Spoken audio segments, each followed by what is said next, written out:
សួស្តីបងប្អូនជនរួមជាតិខ្មែរជាទីគោរព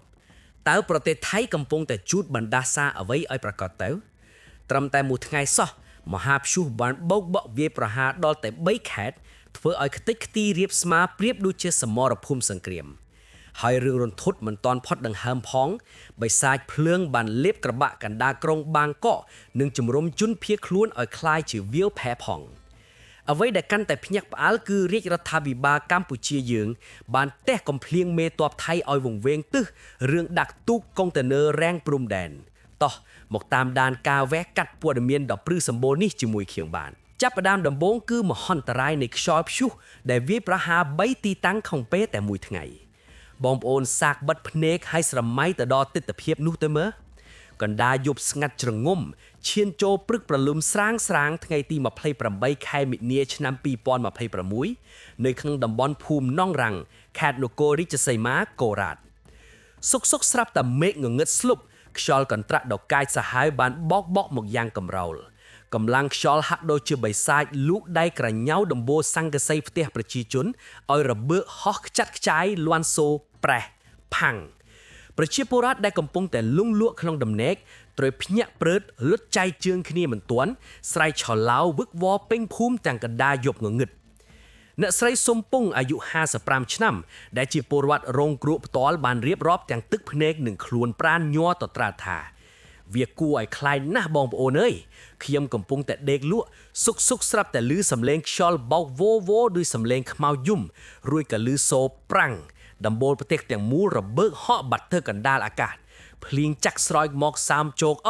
ខ្ញុំភ័យលាត់ប្រលឹងទៀងដៃចៃរត់ចក់មកក្រោមទាំងងងឹតបើរត់មិនទាន់ទេច្បាស់ជាត្រូវឈើធ្លាក់សង្កត់ស្លាប់មិនខានមើលទៅដូចជាគេដាក់បណ្ដាក់សាភូមិយឿនចឹងព្រឹកឡើងទិដ្ឋភាពក្រោយព្យុះបោកបក់គឺផ្ទះចំនួន6ខ្នងរលាយខូចខាតទ្រព្យសម្បត្តិគតិកធីសល់ត្រឹមតែកម្រាលការ៉ូមិនទាន់ចប់ត្រឹមនេះទេបងប្អូនមិនទាន់បានមួយថ្ងៃស្រួយបួលផងលក់ដល់ម៉ោង4រសៀលមហាព្យុះមួយទៀតបានហក់ទៅវាយប្រហារយ៉ាងសាហាវយ៉ងខ្នឿងនៅភូមិផោម៉ាមស្រុកស្នាមឆៃខេត្តឆាក់ឈឿងសៃទិដ្ឋភាពពេលនោះគឺប្រៀបដូចជាទើបតែឆ្លងកាត់សង្គ្រាមទម្លាក់គ្រាប់បែកអញ្ចឹងកម្លាំងខ្យល់បានហែកដំបូលសង្កសីនិងក្បឿងផ្ទះប្រជាជនជាង20ខ្នងឲ្យហោះហើរខ្ចាត់ខ្ចាយពេញមេឃដើមឈើធំត្រូវខ្យល់បោកបាក់គុលដួលក្រៀងទៅសង្កត់លើដំបូលផ្ទះទម្លុះធ្លាក់ដល់ក្នុងបន្ទប់លោកពូឆៃជាម្ចាស់តូបលក់ដូរដែលរងការខូចខាតខ្ទេចខ្ទីបានប្រាប់អ្នកកាសែតតែក្តីអស់សង្ឃឹមថាត្រឹមតែ1វិនាទីប៉ុណ្ណោះខ្យល់បោកមកម៉ាំងទូកញ្ចក់ដាក់ម្ហូបរបស់ខ្ញុំបែកខ្ចាយប្រាំងអីវ៉ាន់និងម្ហូបអាហារហោះប៉ាងរាយប៉ាយពេញដងផ្លូវរកចាប់សឹងមិនទាន់ផ្ទះអ្នកជិតខាងខ្ញុំត្រូវដើមឈើធ្លាក់សង្កត់កណ្ដាលផ្ទះសឹងតែស្លាប់មនុស្សខ្ញុំអស់រលីងហើយញើសឈាមខំរកស៊ីរាប់ឆ្នាំត្រូវរលាយសូន្យត្រឹមមួយប៉ព្រិចភ្នែកតើពួកយើងបានសាងកម្មពីអ្វីទៅរឹតតែរន្ធត់និងក៏ក្រើកញ័រដីទៅទៀតនោះគឺនៅម៉ោង6ល្ងាចថ្ងៃដដែលស្រមោលអន្តការនៃខ្យល់ព្យុះបានហក់ទៅគ្របដណ្ដប់ទីប្រជុំជនស្រុកខុកខាន់ខេត្តស៊ីសាកែតខ្យល់ព្យុះបូករួមនឹងភ្លៀងធ្លាក់យ៉ាងកម្រោលបានបោកតង្កិចទៅលើខ្លោងទ្វារអនុស្សាវរីយ៍ពណ៌មាសដ៏ធំស្កឹមស្កាយដែលជាទីសក្ការៈនិងជានិមិត្តរូបកណ្ដាលក្រុងសំឡេងដែកព្រែកនិងបេតុងបាក់ប្រែកក្រៀងបានលាន់ក៏ក្រាក់ញ័រដីត្រឹមតែមួយប៉ព្រិចភ្នែកខ្លោងទ្វារដែករាប់តោននេះបានបាក់ស្រុតដួលរលំផ្ងាធ្លាក់មកសង្កត់កាត់ទៅតឹងដងផ្លូវជាតិទាំងស្រុងតែម្ដងលោកវុតជាអ្នកបើកបររថយន្តកាត់ទីនោះដែលរត់គេចផុតពីសេចក្តីស្លាប់យ៉ាងប្រភឹតប្រភឿយបានរៀបរាប់ទាំងញ័រមាត់ថាខ្ញុំព្រឺក្បាលណាស់ព្រះអាយខ្ញុំកំពុងតែបើកឡានកាត់មុខខ្លោងទ្វារនឹងខ្យល់បោកខ្លាំងសឹងតែប៉ោងឡានសុកស្រាប់តែឃើញខ្លោងទ្វារដ៏ធំនោះរងើហើយដួលក្រៀងចុះមកតែម្ដងខ្ញុំជន់ហ្វ្រាំងឡើងចង់ឆែកកង់ងើតអូក៏គិតថ្នល់កាត់មុខសេចក្តីស្លាប់បើខ្ញុំជន់ហ្វ្រាំងយឺតតែ1វិនាទីម្លោះខ្ញុំត្រូវបេតុងរាប់តោនសង្កត់សំប៉ែតកណ្ដាលឡានបាត់ទៅហើយមនុស្សម្នារត់ចេញពីរថយន្តស្រែកឆៅឡៅពេញផ្លូវភ័យស្លន់ស្លោដូចថ្ងៃរលាយលោកពិតបងប្អូនអើយមហន្តរាយនៅប្រទេសថៃមិនទាន់ចប់ទេមិនត្រឹមតែព្យុះភ្លៀងបោកទេសូម្បីតែបិសាចភ្លើងក៏ចេញមកលងបន្លាចបង្កភាពវឹកវើកណ្ដាលទីក្រុងបាងកកដែរ វេលាម៉ោង 19:37 នាទីយប់ថ្ងៃទី28ខែមីនាឆ្នាំ2026នេះហេតុការណ៍ដ៏រន្ធត់មួយបានកើតឡើងនៅសយឡាតផ្រាវ84រថយន្តកែច្នៃមួយគ្រឿងដែលជាញើសឈាមរបស់អ្នករកស៊ីសុកស្រាប់តែត្រូវអណ្ដាតភ្លើងដ៏កាចសាហាវពណ៌ក្រហមឆ្អៅឆាបឆែកយ៉ាងសន្ធោសន្ធៅត្រឹមមួយពណ៌ព្រិចភ្នែកភ្លាមនោះសំឡេងផ្ទុះដ៏ខ្លាំងក្លាបានលាន់រគ្រើកញ័រញាក់ដីប្រាំងដួងក៏គ្រើកពេញសង្កាត់ការផ្ទុះចេញពីធុងប្រេងនិងកង់ឡានធ្វើឲ្យប្រជាពលរដ្ឋនិងអ្នកដំណើរដែលនៅក្បែរនោះភ្ញាក់ផ្អើលតក់ស្លុតញ័រព្រលឹងដល់ចុងសក់នាំគ្នារត់គេចខ្លួនវឹកវើដើម្បីយកប្រាណផ្សែងពុលពណ៌ខ្មៅក្រាស់ខ្មឹកបានហុយខ្មួលខ្មាញ់ឡើងកប់ពពកបិទបាំងពន្លឺមេឃប្រលឹបជិតឈឹងបង្កជាភាពរន្ធត់ដល់អ្នកឃើញហេតុការណ៍គ្រប់គ្នាទម្រាំតែកងកម្លាំងពន្លត់អាគីឃីមកដល់និងវាយសម្រុកបាញ់ទឹកលាយឡំជាមួយហ្វូមដើម្បីសម្រុកពន្លត់ឲ្យរលត់ស្ងប់ស្ងាត់ទៅវិញបានរថយន្តដ៏មានតម្លៃនោះត្រីបានបិសាចភ្លើងដុតរលាយខ្លោចសល់ត្រឹមតែគ្រោងដៃខ្មៅក្រៀមក្រំឈរច្រងមើលលែងយល់ថាជារូបអ្វីទៅហើយទោះបីជាគ្មានអ្នករងរបួសតែទ្រព្យសម្បត្តិត្រូវរលាយសូន្យត្រឹមមួយពព្រិចភ្នែកបងប្អូនអើយរំកិលទៅមើលហេតុការណ៍នៅសយពេជ្របុរី47កណ្ដាលទីក្រុងបាងកកឯនោះវិញផ្ទះវិឡាថ្ម2ជាន់ដ៏រឹងមាំស្កឹមស្កៃត្រូវបិសាចភ្លើងវាយប្រហារយ៉ាងកញ្ជ្រោលតាំងកណ្ដាលថ្ងៃត្រង់របាយការណ៍ស៊ើបអង្កេតបានទម្លាយការពិតដ៏គួរឲ្យខ្លាចបំផុតដែលបងប្អូននឹកស្មានមិនដល់ថាឃាតករលាក់មុខដែលដុតកំទេចផ្ទះដ៏ធំនេះគឺគ្រាន់តែជាការទុសេព្រីភ្លើងតបន្សល់ទុកចោលនៅជាន់ទី2សោះគ្រាន់តែព្រួយភ្លើងតូចមួយឆក់ឆ្លងចរន្តលាន់សូប្រេះវាបានប្រែคล้ายទៅជាក្របែកកម្ដៅយ៉ាងលឿនសន្ធឹកលេបត្របាក់របស់របរក្នុងបន្ទប់ជាន់ទី2ទាំងមូលកម្ដៅភ្លើងដ៏សាហាវបានវាយបំបែកកញ្ចក់បង្អោយលាន់សូប្រាំងខ្ទាតសាយធ្លាក់មកក្រោមគួរឲ្យព្រឺសម្បុរលោកពូស៊ុំឆៃដែលជាអ្នកជិតខាងបានរៀបរាប់ទាំងទឹកមុខស្លេកស្លាំងនិងញ័រមាត់ថាអណ្ដាតភ្លើងពណ៌ក្រហមឆ្អៅវាបាញ់កញ្ជ្រោលចេញមកក្រៅតាមបង្អោយគួរឲ្យខ្លាញ់ណាស់ផ្សែងខ្មៅខ្មួលខ្មាញ់ហ៊ុយបិទមេឃ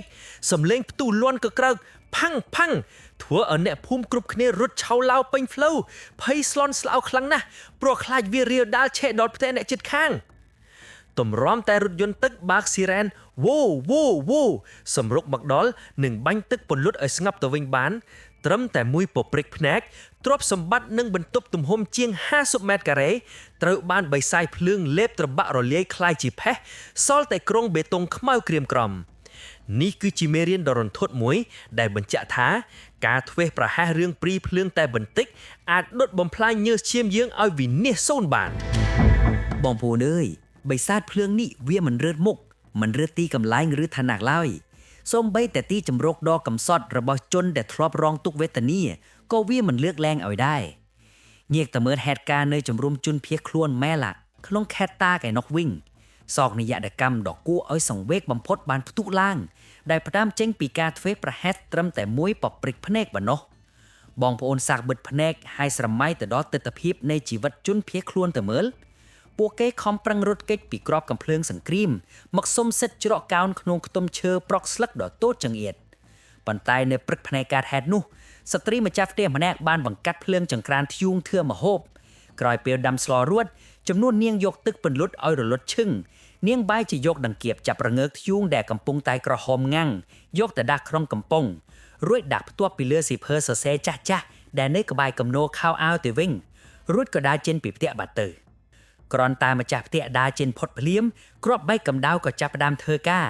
កម្ដៅរងើកធ្យូងបានងុំឆែកសៀភើក្រដាស់លាន់សូប្រេះ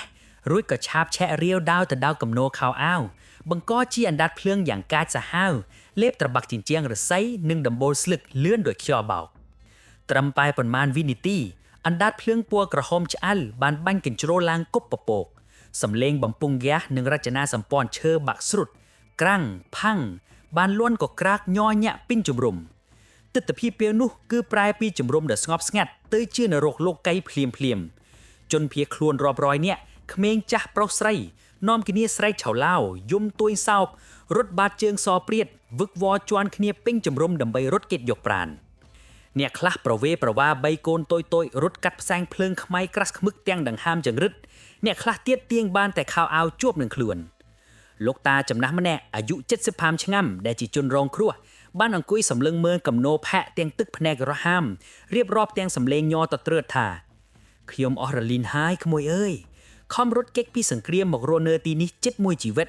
សន្សំបានតែខោអាវប៉ុន្មានកំភ្លេនិងឆ្នាំងចានបន្តិចបន្តួច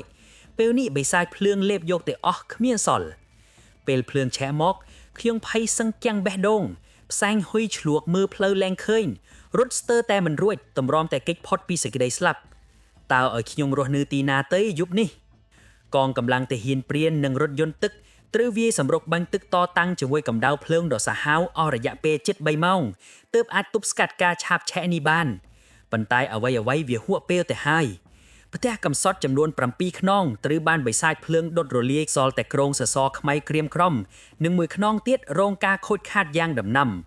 នេះហើយគឺជាមេរៀនដ៏ល្វីជូរចត់និងសង្វេគបំផុតនៃការធ្វេសប្រហែសដែលធ្វើឲ្យមនុស្សរាប់សិបនាក់ត្រូវបាត់បង់សូម្បីតែជំរកដ៏កំសត់ចុងក្រោយរបស់ពួកគេសូម្បីតែទីសក្ការៈបូជាក៏បិសាចភ្លើងមិនលើកលែងវេលាម៉ោង 5:38 នាទីព្រឹកនៅលើកំពូលភ្នំវត្តខែវ៉ាំងខេត្តរាជបុរីសុកស្រាប់តែមានសំឡេងផ្ទុះលាន់ក៏ក្រើកប្រាំងឌួងចេញពីចំណតរថយន្តអណ្ដាតភ្លើងដ៏កាចសាហាយលេបត្របាក់ឡានទូទេសចរមួយគ្រឿងទាំងមូលคล้ายជាដុំភ្លើងយ៉ាក់កណ្ដាលទីវត្តអារាមដុតរលាយសល់ត្រឹមតែគ្រោងដែកខ្មៅក្រៀមក្រំខណៈប្រជាជនកំពុងដង្ហើមចង្រិតជួបគ្រោះវិនាសនិងសេដ្ឋកិច្ចធ្លាក់ចុះលោកអនុទីននាយករដ្ឋមន្ត្រីថៃពេលត្រូវអ្នកសារព័ត៌មានបរទេសចោមរោមសួររឿងវិបត្តិសេដ្ឋកិច្ចលោកបែរជាឆ្លើយទាំងទឹកមុខស្ងួតថាយើងនៅតែអូខេយើងមិនមែនជាអ្នកជំងឺប្រចាំអាស៊ីទេលោកអួតថាធម្មពលនៅតែគ្រប់គ្រាន់នេះគឺជាយុទ្ធសាស្ត្រវាយអួតយកត្រូវខណៈដែលប្រជាពលរដ្ឋសាមញ្ញដឹងច្បាស់ណាស់ថាប្រទេសនេះពិតជាកំពុងឈឺធ្ងន់ត្រូវបណ្ដាសាខ្លាំងណាស់ចុងក្រោយរឿងដែលធ្វើឲ្យបងប្អូនខ្មែរមានមោទនភាពបំផុតខណៈប្រទេសគេវឹកវររាជរដ្ឋាភិបាលកម្ពុជាបានបញ្ចេញកណ្ដាប់ដៃការទូតដឹកនាំទូតបរទេសចុះដល់បន្ទាត់ព្រំដែនបកការអាក្រក់ទាហានថៃដែលលួចយកទូកុងតឺន័រនិងបន្លាលួចមករាំងព្រំដែន